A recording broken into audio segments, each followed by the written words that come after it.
estaba acosando sexualmente. Después de que pusieran un pie en el apartamento, puta, nos íbamos en boqueta.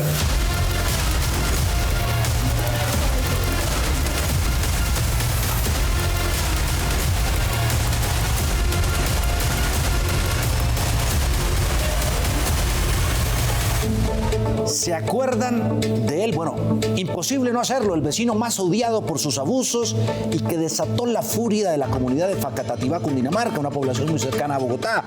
Pues la Fiscalía hoy pidió cárcel para John Leo Rocha, un suboficial del Ejército en retiro. Más de 50 denuncias en su contra. Para la Fiscalía es un auténtico peligro este señor para la sociedad. De esta y otras historias hablaremos hoy. Soy Juan Diego Alvira y esto es Sin Carreta. ¿Qué horas son, Armando? 7 de la noche, 1 minuto, bienvenidos. Avanza debate de reforma educativa en el Congreso mientras Colombia revela preocupantes resultados en las pruebas PISA. Poco más y perdemos hasta en educación física. En matemáticas nos fue realmente mal, como a los perros en misa. Presidente Petro admite fracaso del sistema educativo. También el resultado en ciencias nos demuestra que el sistema educativo colombiano en este siglo ha fracasado. Lamentable hallazgo, el trágico destino de Dayana Muñoz, desaparecida tras una cita aparentemente por redes sociales.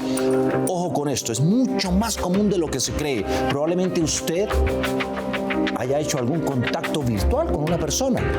¿Qué precauciones debe tomar en el mundo virtual? Se lo contamos.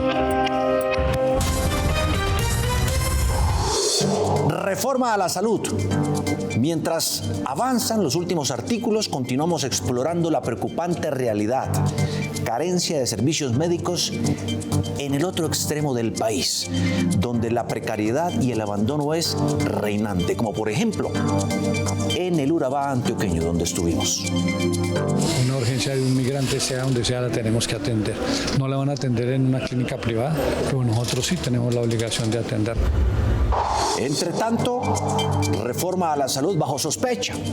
Es innegable que despierta mucho miedo. Hay quienes denuncian pupitrazos y las críticas arrecian mientras se debate. Se va a estrellar contra la realidad cuando se dé cuenta que efectivamente la CPS, con esos escasos recursos, a pesar de que se necesitaban más, lograba hacer lo que no va a lograr hacer con más recursos el Estado. La sorprendente cara oculta de la discusión del alza del salario mínimo. ¿Empresarios dispuestos? Esto sí, no lo entiendo muy bien. ¿Dispuestos a pagar más de verdad, Lina? Juan y televidentes, como siempre sacamos la lupa, hablamos con la gente en la calle, fuimos hasta los negocios y muchos defienden que debe haber buenas condiciones para los trabajadores y deben hacer el esfuerzo y pagar un poco más. Nosotros hicimos las cuentas de cuánto le costaría a una microempresa. Quédense con nosotros porque les contamos. ¿Usted cree que debe aumentar? Debe aumentar un poco, así las empresas se sacrifiquen también. Es importante para los empleados. Sí, porque es el bienestar del empleado y que esté satisfecho. Garavito, el pedófilo y brutal asesino en serie de niños, entregó documentos clave a su abogado antes de morir. ¿Qué revelan sobre sus crímenes? Ya les contamos. Estaba cobrando o vendiendo, comercializando con el cerebro. Sigue rajado el presidente Gustavo Petro en su imagen. La más reciente encuesta muestra que es desfavorable en un 59%. Aumentó 4 puntos su desfavorabilidad en los últimos 6 meses según cifras y conceptos. Según esta firma, es el momento en el que ha tenido la desfavorabilidad más grave desde que se posesionó.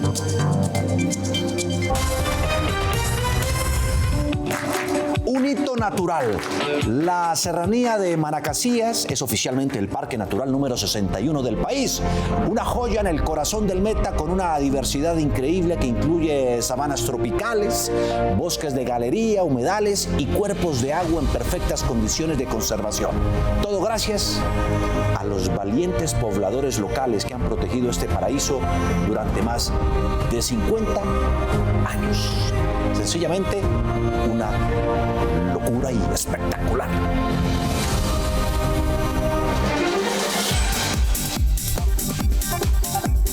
¿Tecnología distinta o qué le ve? ¿Cómo va? Por favor, ¿cuánto cuesta este plato?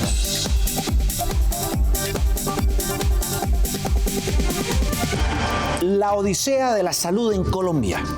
Mientras nos debatimos unos y otros sobre la reforma a la salud como perros y gatos, me aventuré a descubrir esa otra Colombia olvidada por el sistema de salud. Acompañé al polémico ministro de Salud, Guillermo Alfonso Jaramillo, al Urabá antioqueño. En mi opinión, como periodista que ha recorrido diversas partes de Colombia y ha hablado ya bastante sobre este tema, es allá donde debería apuntar la tan esperada, bueno, y también temida reforma que se quiere hacer en la salud. Que la salud realmente vaya hacia la gente en lugar de hacer que la gente busque desesperadamente la salud como tienen que hacerlo miles y miles de colombianos en esa otra cara, en ese otro extremo de Colombia. Esta es la segunda parte de la crónica.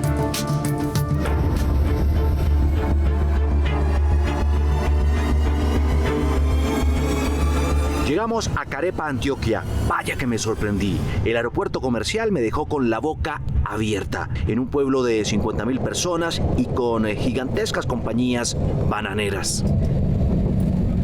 Ahora nos trasladamos a un helicóptero para ir al hospital de Turbo que tanto hablamos ayer y luego a Necoclí, nuestro destino de hoy. Mi primer impacto, descubrí el potencial turístico de este lugar. Tiene playas hermosas y una gran infraestructura de hoteles y restaurantes, pero por desgracia, sus playas ahora son refugio de migrantes. Oiga, ¿usted de dónde es? De Ecuador. ¿Ecuador? Ecuador. ¿Y qué hace por acá? Yendo para Estados Unidos. ¿Y cuánto le cobran? 330. ¿330 es 330.000? Sí, no, $330. Ah, $330. Ajá. ¿Cómo se llama usted? Víctor Cabeza. ¿Cuánto lleva acá? Ya 15 días. ¿15 días? Ajá. ¿Y cuándo piensa emprender viaje?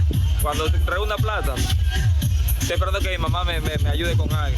Haitianos, ecuatorianos, venezolanos, todos atrapados aquí esperando a los traficantes que los llevarán a través del tapón del Darién. ¿De dónde es usted? Venezuela. ¿Cuánto lleva acá? Llevo 15 días. ¿Para dónde va? Yo mediante si es la voluntad de nuestro Padre Celestial, para los United. Se me rompe el corazón ver a niños y familias haciendo refugio en cualquier rincón de una lancha y las mujeres enfermas. Los enfermos terminan en el único hospital público porque no tienen subsidios y, para decirlo claro, solo reciben atención rápida aquí. Recordemos que una urgencia de un migrante, sea donde sea, la tenemos que atender. No la van a atender en una clínica privada, pero nosotros sí tenemos la obligación de atender.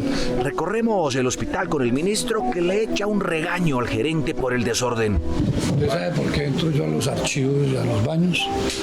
Porque si usted encuentra un archivo desorganizado como este, a usted no le da buena impresión. Al igual que en Turbo, aquí en Necoclí, también hay poquitos pacientes por ser sábado. Hola. Buen día. Buenas tardes. Buenas tardes. ¿Por qué hay, tan pocos pacientes? Hoy no hay atención por lo que es sábado, solo hay atención de urgencias y especialista que hay ginecólogo el día de hoy. Sorpresa, aquí no hay gran déficit ni trabajadores con salarios atrasados. No, a mí me están debiendo los 3 meses. ¿Aquí están al día con el pago de los empleados? Claro que sí, señor. Las EPS prefieren enviarlos a clínicas privadas y, si es algo muy grave, a Turbo o hasta Montería. No tenemos todos los especialistas, pero lo que se tiene funciona bien. ¿Por qué no fortalecer aquí realmente el hospital para evitarle a la gente esos traslados y viajes tan largos? Tener ecógrafos, hacer ecografías, atender todos los temas de obstetricia y ginecología. También tener un pediatra para atender todos los niños, no tener que mandarlos a otra parte. El ministro insiste en que este hospital se convierta en un centro de atención primaria. Según la reforma deberían haber 2.500, pero no es necesario construirlos todos, solo adaptar los hospitales básicos existentes, dice. Es hoy un centro de atención primaria. Cuando le decimos a la gente, la gran mayoría de los centros de atención primaria ya existen. ya están. Hay que ayudarle a que tenga todo lo que necesite. El ministro no se calla nada. También insiste en que el nuevo modelo de salud sea preventivo y no esperar a que los pacientes se agraven tanto. Los HIV positivos, VIH positivos, viven el mismo tiempo que cualquier persona normal, pero cuando usted no les da tratamiento, cuando usted no puede tener acceso, está restringido, entonces comienzo a tener pacientes de este tipo. Al final de mi recorrido por el Urabá antioqueño, regreso a Bogotá con el panorama un poco más claro. Por los hospitales de Turbo y Necoclí, queda claro para mí que estos podrían tener más pacientes y ofrecer más servicios. Las EPS deberían enviar más pacientes, no solo a sus clínicas privadas. Es evidente que se necesita más que nunca aquí, en las regiones, una reforma en el sistema de salud, traer hospitales más equipados y con mejores y más especialistas. Es la otra Colombia. ¿Qué dice el ministro Jaramillo sobre el grave problema que se denuncia y la congestión de los medicamentos, su escasez y de otra serie de problemas como qué va a pasar con el SOAT? Bueno, de eso más adelante en la segunda parte de la entrevista con el ministro de la Salud. Por ahora, déjenme contarles otras cosas. Esta historia lo va a dejar helado. Una mujer que desapareció tras irse con una persona que conoció supuestamente por internet, apareció muerta.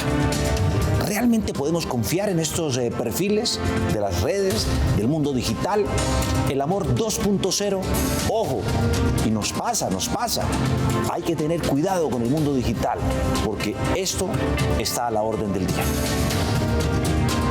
Ella es Esther Dayana Muñoz, la joven de 24 años que fue encontrada sin vida en la vía Popayán-El Tambo, luego de estar desaparecida durante 2 meses. Su desaparición fue reportada la noche del 25 de septiembre después de salir de su hogar en el barrio Chama, en Popayán. Lo que se sabe es que se dirigía a encontrarse en un restaurante con alguien que conoció a través de las redes sociales para citas. Hace un tiempo también se conoció la historia de un doctor de 45 años que fue drogado y asaltado por una joven de 18 años que conoció por medio de una aplicación de citas. Hoy en día hay muchas aplicaciones que permiten tener una red social destinada especialmente a conseguir pareja. Pese a los casos donde suceden historias fatales, existen también casos donde se logran tener una relación sana y estable. Como la historia de la creadora de contenidos Andrea Foster, que conoció a su pareja por medio de esta aplicación, o esta pareja que también nos cuenta su historia. Nosotros nos conocimos hace 2 años más o menos y nos conocimos por Tinder. ¿Cómo fue esta experiencia por medio de esta aplicación? Yo llegaba a hacer las prácticas y pues no tenía, digamos, que con quién salir, así sea a comerme un helado, entonces yo descargué Tinder. Y empezamos a hablar un domingo. Sí, empezamos un domingo y ahí duró como la conversación como unos 4 días y pues después decidimos ya vernos. Nos encontramos en un punto intermedio y ya.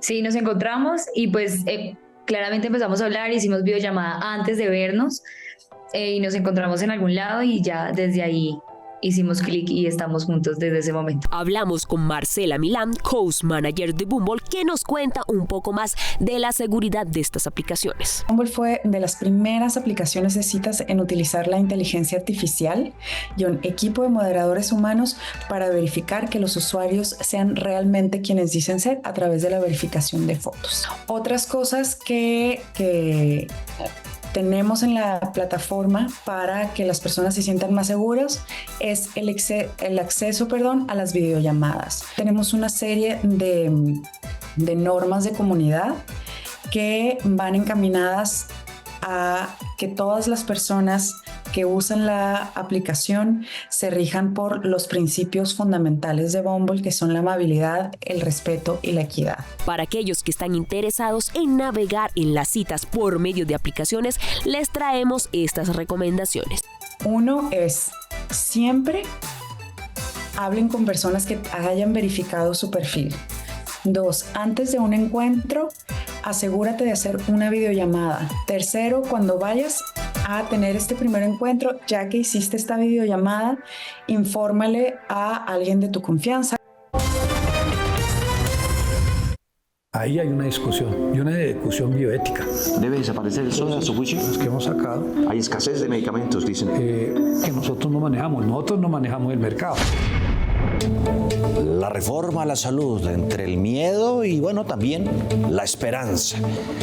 Más adelante, la segunda parte de la entrevista con el ministro de Salud, Guillermo Alfonso Jaramillo. Y también sacamos las cuentas. ¿Cómo les iría a las microempresas, que son la gran mayoría en nuestro país, con el alza del salario mínimo al volver desmenuzadito? Como se lo contamos aquí siempre en Sin Carreta. 7:15 minutos de la noche, Sin Carreta por el Canal 1.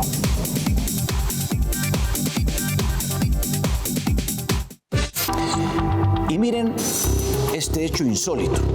Gravísimo, pero al mismo tiempo tiene una cara positiva en medio de lo duro que puede verse. Este carro termina afectadísimo porque le cae un poste encima, luego, al parecer, de que una tractomula, un camión, chocara violentamente contra ese poste, ¿no? Y con, bueno, la mala suerte, la dueña del vehículo, pero al mismo tiempo buena suerte porque le cae encima al carro y lo aplasta, como se ve, pero la mujer que lo conducía salió milagrosamente ilesa.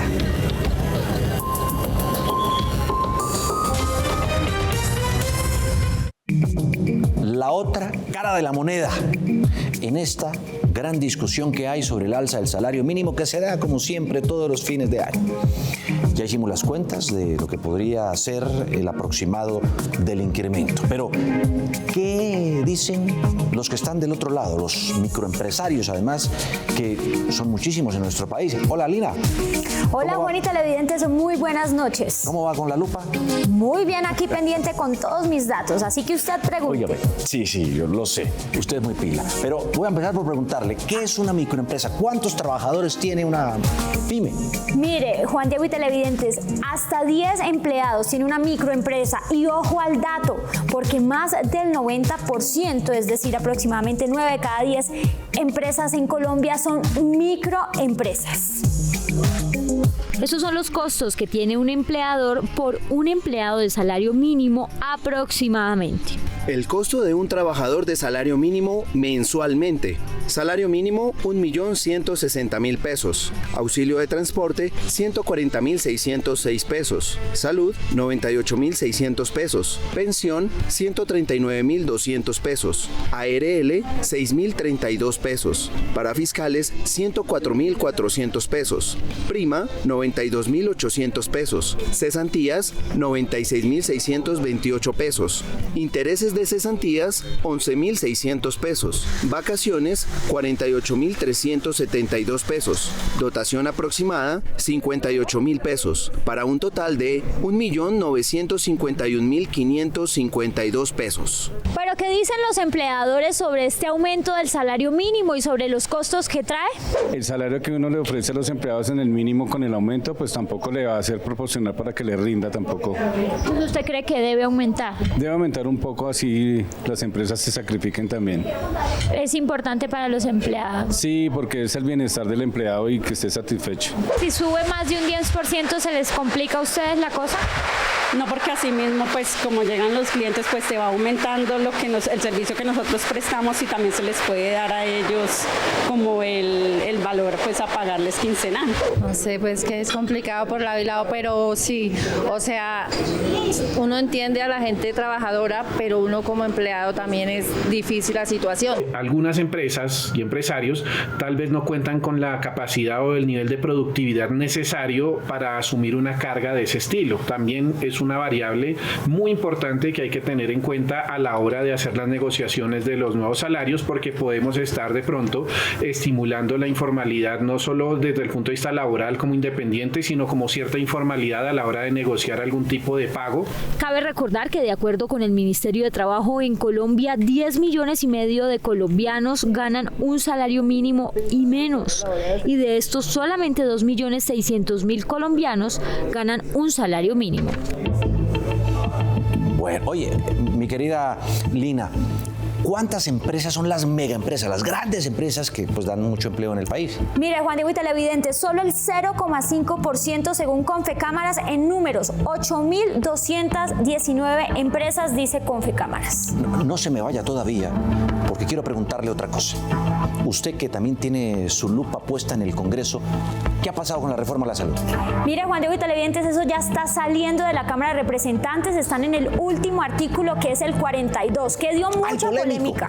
Sí, porque decían que tenía una proposición que permitía que alcaldes y gobernadores escogieran los gerentes de los hospitales sin pasar por un concurso de méritos. Petro salió en Twitter y dijo, eso no puede pasar así, mejor dicho, dio la orden, y el artículo se está votando como venía en la ponencia. Porque el ministro Velasco también salió y defendió que los mandatarios locales y regionales son quienes deberían escoger a los gerentes de los hospitales, y habló de ahí de un caso como de corrupción también en todo el tema de la meritocracia, con la participación de universidades que hacen todo ese proceso. En fin, estaremos pendientes, mi querida Lina. Feliz noche. Feliz noche.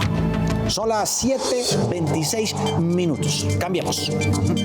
Usted ya lo conoce, ¿no? Es el polémico, políticamente incorrecto ministro de la Salud del país, Guillermo Alfonso Jaramillo.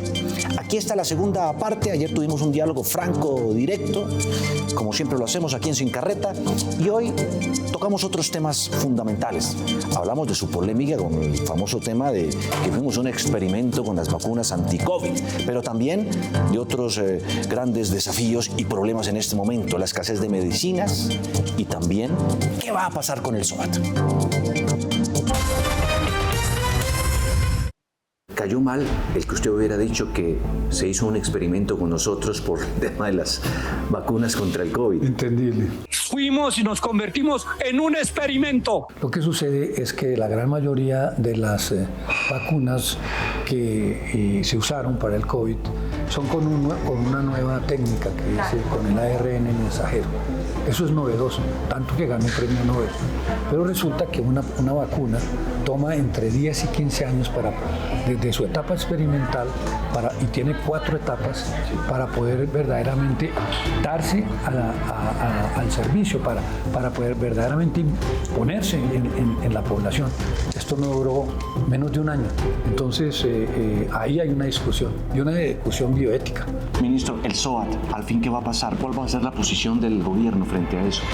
¿Debe ser realmente un seguro que proteja en casos de accidentes de tránsito o debe desaparecer? Se ha usado mal el SOAT. Se ha usado mal. ¿Y qué es haberlo usado mal? Es beneficiarse del SOAT. Tiene una tarifa mejor que la normal. Entonces, generalmente en las ciudades ya se sabe a qué clínica llegan, utilizan todo sucede, por ejemplo, así sucedió, por ejemplo, en Ibagué cuando fui alcalde, terminaban y gastaban el SOAT en esa clínica y después lo mandaban al hospital público ya sin que tuviera nadie quien pagar porque ya se había gastado todo el SOAT. ¿Debe desaparecer el SOAT a su juicio? No, yo lo que creo es que hay que modificarlo, arreglarlo y conformarlo de una manera diferente. Hoy, por ejemplo, el SOAT está quedándose en los hospitales públicos, no lo están haciendo las clínicas. ¿Y los medicamentos, ministro? ¿Cuándo se va a acabar esa congestión? No, hay mucha especulación al respecto. Nosotros pudimos demostrarlo con mucha claridad. Una cosa son las licencias, que en este momento con unas medidas que tomamos desde el Ministerio, de unas resoluciones que hemos sacado. Hay escasez de medicamentos, dicen. Una cosa es escasez, que quiere decir que existen, pero que pueden estar a nombre de otro tipo de laboratorio. O sea, digamos, un laboratorio no lo está produciendo, pues lo producen otros. Esa es la escasez, o sea... ¿Por qué no se ha nombrado el director del INVIMA Propiedad, ministro? Aquí no se logra producir sino el 30% de todo, el resto se importa. Y lo que hacemos es envasar, lo que hacemos es utilizar la materia prima y producir. En toda esa cadena tan larga se pueden presentar gravísimos problemas que tenemos que ir solucionando, no solamente el gobierno, sino con todo un mercado que nosotros no manejamos. Nosotros no manejamos el mercado. Vamos a tener que ir a hacer algo parecido, por lo menos, que lo que hace Brasil, que produce los genéricos. Entonces, ¿Colombia va a hacer eso? Podríamos con los particulares, podríamos con la empresa privada, producir un genérico y hacer un acuerdo, como lo estamos haciendo ahora para las vacunas, porque queremos producir vacunas. ¿Pero el gobierno va a invertir en algo de eso? Sí, yo creo que esa es la reindustrialización. Recuerde que va a salir un COMPES ahora de la reindustrialización, y la reindustrialización implica apoyar a la empresa privada para que produzca lo que podemos producir acá. Ministro, gracias por esta entrevista, por este paseo que hicimos. Gracias a usted por acompañarnos. En minutos, la otra cara de la reforma. Ustedes lo saben, aquí en Sin Carreta siempre mostramos las dos caras de la moneda. Quienes la critican de forma implacable dicen que es la temida y miedosa reforma a la salud. No se pueden perder esa otra parte. Entre tanto, les contamos que, bueno, llegó nuestra espectacular Lía, con todo el preámbulo del mundo. Anoche resulta que incautaron 5.000 botellas de licor adulterado en la localidad de Los Mártires, aquí en el centro de Bogotá. Pero no es solo un problema de la capital. Por estas fechas crecen las denuncias y además las víctimas por consumo de licor adulterado. Mi querida Lía, muy buenas noches. ¿Qué tiene que decirnos usted sobre este tema?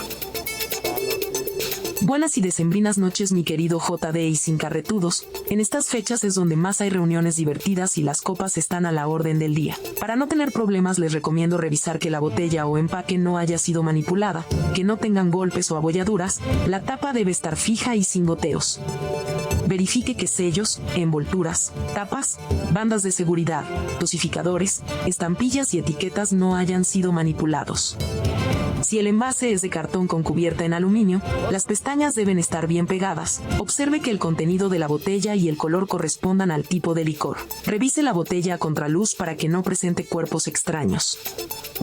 ¿Cuáles son los países donde más se presentan, este tipo de cosas, adulteran el trago?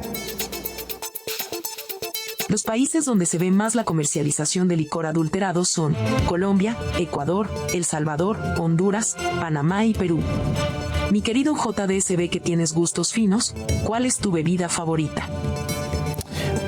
Mi querida Lía, ¿ha escuchado usted o sabe cuál es el famoso trago chirrinche? ¿Me quería escorchar, mi querido JD? Claro que sí, yo tengo pueblo en mi sistema. Es una bebida que viene del guarapo, es un licor artesanal. Yo nunca lo he tomado, creo que mi sistema se colocaría sabrosón. Me gusta más lo liviano con toques dulce. Recibo ponche para estas fechas por si me quieres invitar. Por supuesto, le voy a invitar su merecidísimo ponche, pero le preguntaba eso porque nosotros nos dimos a la tarea de hacer una investigación interesante sobre el trago adulterado. Hace un año hubo un gran lío y escándalo con ese tema, porque lo venden en las tiendas y la gente lo consume y naturalmente termina después afectándose. Pero mañana no se pueden perder los televidentes y usted, mi querida Lía, ese informe. ¡Feliz noche! Juan Diego, espero que esta información sea útil para ti y los televidentes de Sin Carreta. Nos vemos en una próxima consulta. Estaba cobrando o vendiendo, comercializando con el cerebro. ¿Qué dicen los escritos o documentos que antes de morir el pedófilo y peor asesino en serie de niños que ha tenido este país, Garavito, le entregó a su abogado al volver? Son las 7:34 de la noche. Esto es Sin Carreta por el Canal 1.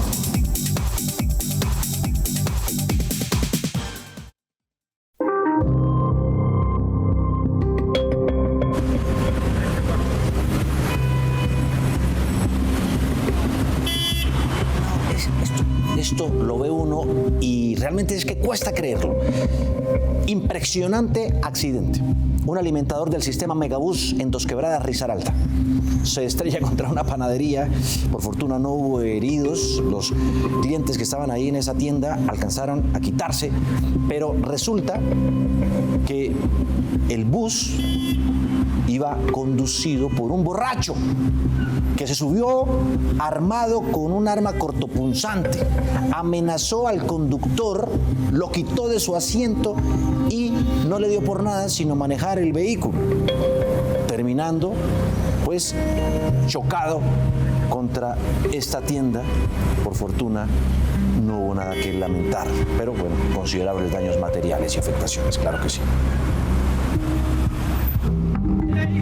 Y también un grave accidente en la vía Atillo, esto es en el departamento de Antioquia, por un choque entre un camión y una camioneta que al parecer colisionaron de frente.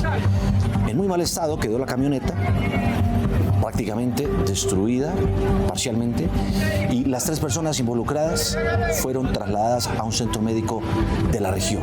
En estas fechas navideñas no está de sobra advertirles a todos nuestros seguidores y televidentes que eviten el exceso de velocidad, respeten esa bendita doble línea amarilla, que lo que quiere decir es que no se puede adelantar.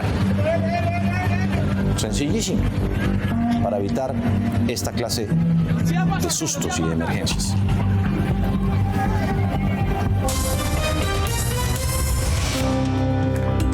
Una serie de documentos le entregó el pedófilo, el asesino en serie de niños, Garavito, que murió hace poco y cuyo cadáver todavía no ha sido enterrado.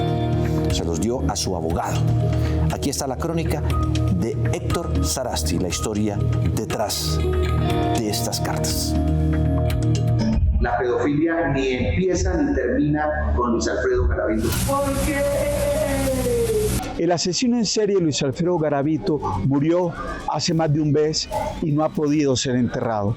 Sin Carreta se encuentra con el abogado que lleva adelante o llevó adelante el proceso de Luis Alfredo Garavito.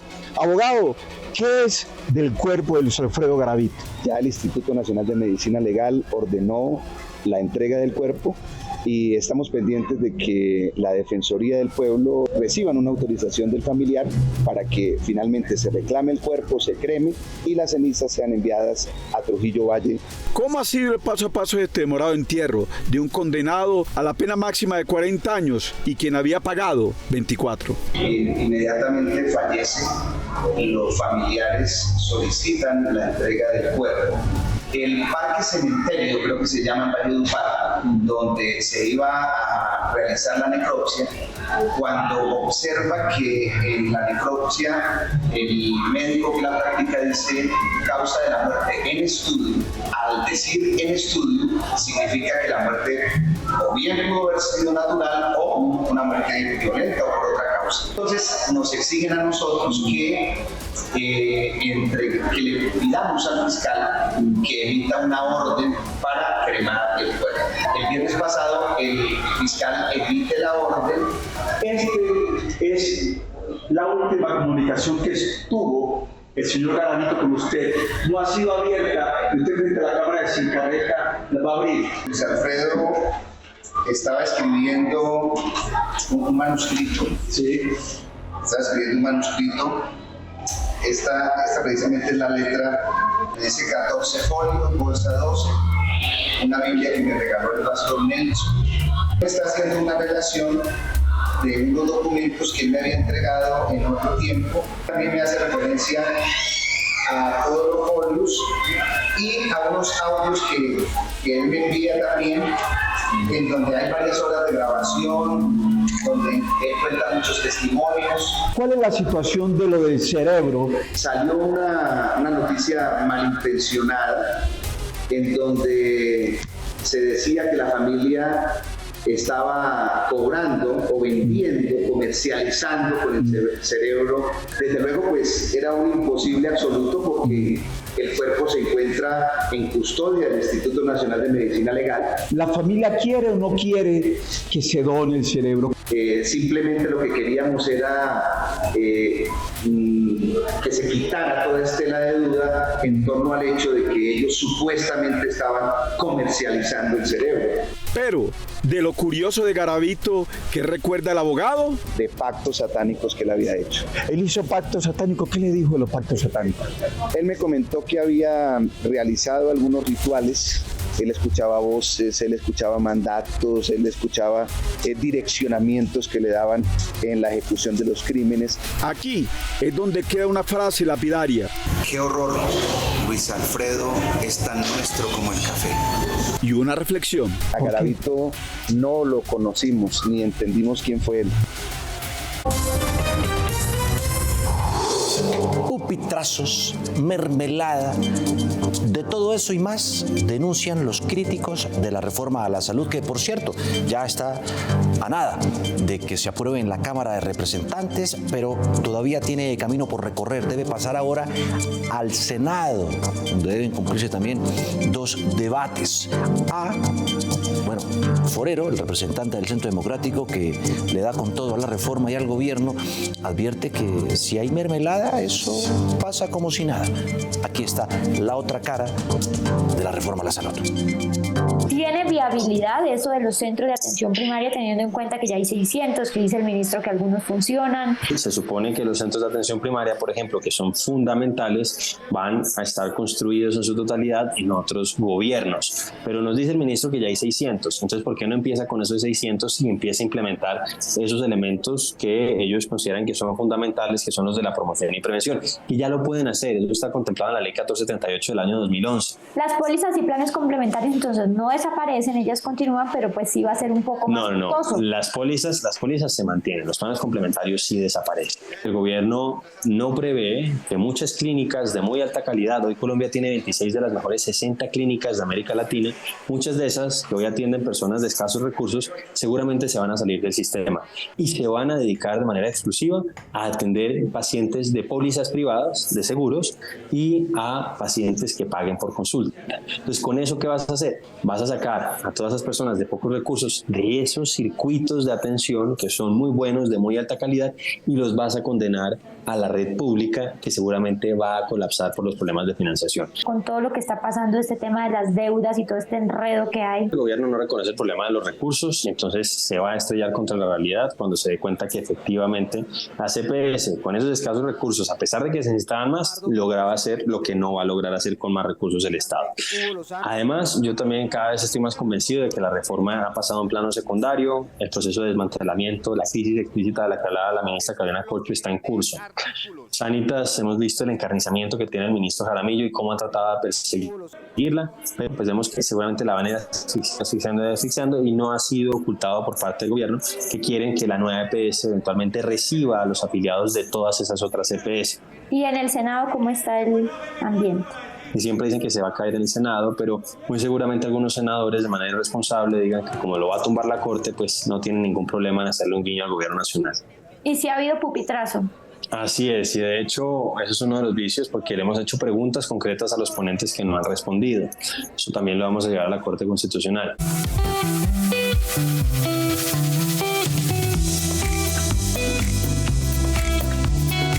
Qué importante y qué útil es un computador. Sin embargo, muchas veces hay jóvenes y niños que no tienen acceso a él. Pero en Medellín, gracias al gobierno y sus programas Futuro en Tecnología, se han entregado 130.000 computadores. Permite preparar también a nuestros jóvenes de cara al advenimiento de toda la industria digital en este contexto del Valle del Software. A mí me parece una estrategia muy chévere del gobierno que nos brinden a las personas de pocos recursos la facilidad pues como de obtener un computador, el acceso a internet. Pero no solamente son estos 130.000 computadores, se suma a las 60.000 becas que han sido entregadas en el programa de Matrícula Cero. Desde Medellín, Yusi Chaparro, Sin Carreta. Por favor, ayúdanos para poder ubicar todos estos animalitos. Mil gracias al equipo. Nos encantan los animalitos, los peludos, los perritos. Y aquí nos escuchamos, como siempre, en Sin Carreta por el Canal 1. Pilas con esta historia, de verdad que nos toca el corazón. Y además en esta época de Navidad nos invita a ser más que nunca solidarios.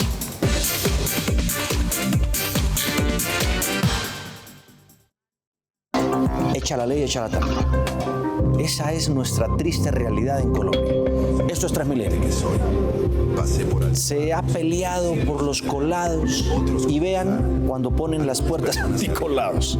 Se las han ingeniado de una u otra manera indecente que hay que realmente cuestionar, porque estos jóvenes, que incluso tienen el descaro de grabarlo para ponerlo y hacerlo viral en las redes sociales, seguramente se pasan por encima de los torniquetes prácticamente de altura del tamaño de una puerta para evitar que se colaran. Vean ustedes lo que hacen, riéndose, burlándose.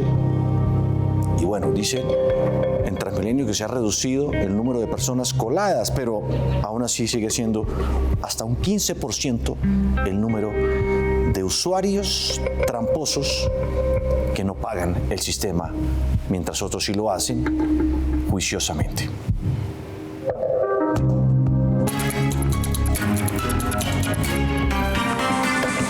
Llegamos a la sección donde los escuchamos. Desde el Rosal, Cundinamarca, nos escribe mi querida Carmenza Luna. Gracias, mi querida Carmenza. Ella tiene una fundación, como les mencionaba, que recoge perros en condición de calle y nos pide una mano a todos para que ayudemos a los amigos de Cuatro Patas que ella con mucho esfuerzo y sacrificio pues atiende allí en su fundación.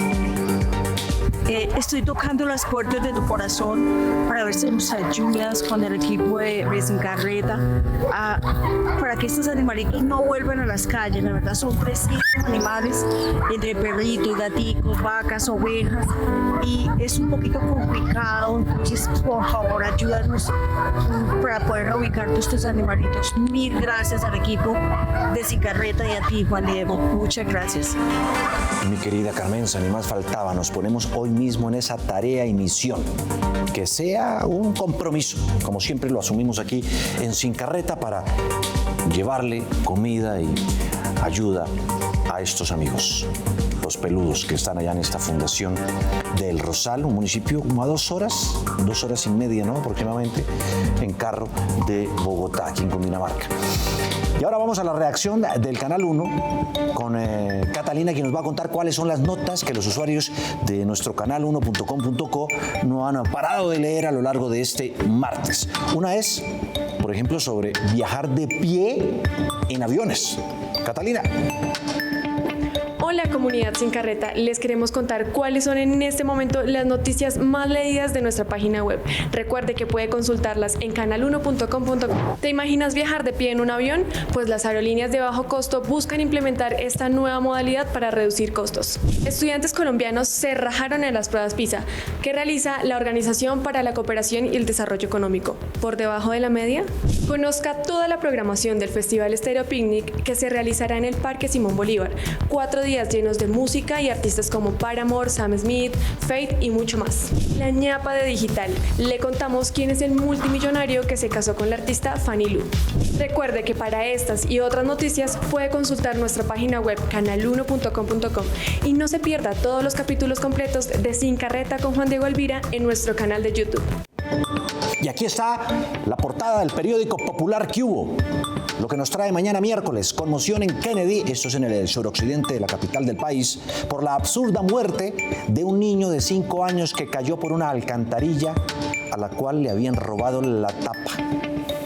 Además, le cuentan a sus lectores el lío en el que anda metido un ex participante del desafío por una millonaria estafa.